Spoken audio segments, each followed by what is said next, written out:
విజయవాడ జ్యోతి కన్వెన్షన్లో traffic అంబాసిడర్ల సమావేశం నిర్వహించారు.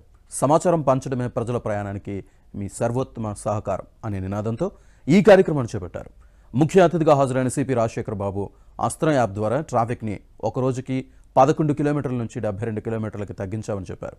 ఈ యాప్లో డ్రోన్స్ ద్వారా కూడా సమాచారం వస్తుందని, కంట్రోల్ కమాండ్ రూమ్ ద్వారా మానిటర్ చేస్తూ ఎక్కడికక్కడ ట్రాఫిక్ సమస్యలు ఛేదిస్తున్నామని అన్నారు.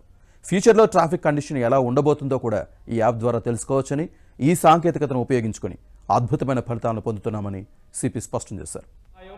ప్రజల అవగాహన పెంపు అంటే సమాజంలో వినూత్నంగా ఆలోచిస్తూ ట్రాఫిక్ కంజెషన్ తగ్గించే క్రమంలో ఈరోజు ఒక మంచి మీటింగ్ ఏర్పాటు చేసుకోవడం జరిగింది. ఇందులో ముఖ్యంగా వీరి సేవల్ని కొన్ని అన్ప్లాన్డ్ ఇన్సిడెంట్స్ అంటే వెహికల్ బ్రేక్ డౌన్స్ కావచ్చు, లేదంటే రోడ్ యాక్సిడెంట్స్ కావచ్చు, ఇటువంటి అన్ప్లాన్డ్ ఇన్సిడెంట్స్ ఏదైనా జరిగినప్పుడు పోలీస్ దృష్టికి రియల్ టైంలో తీసుకొచ్చే క్రమంలో వీరి సేవలను ఉపయోగించుకోవడం జరుగుతుంది. అదేవిధంగా కంట్రోల్ రూమ్లో ట్రాఫిక్ మీద ఒక ఇమీడియట్గా అలర్ట్స్ ఇవ్వడానికి కొంత మాకు స్టాఫ్ అవసరం.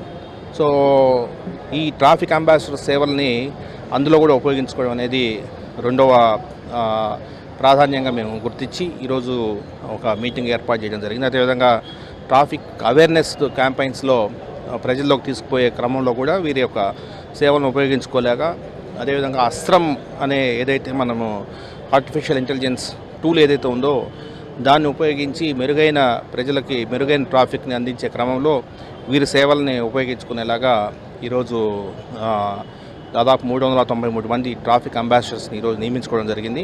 ఖచ్చితంగా ఇది వినూత్నంగా మనకు కొంత విప్లవాత్మకంగా ట్రాఫిక్లో మనకు మంచి ఫలితాలు వస్తాయని చెప్పేసి ఆశిస్తున్నాను.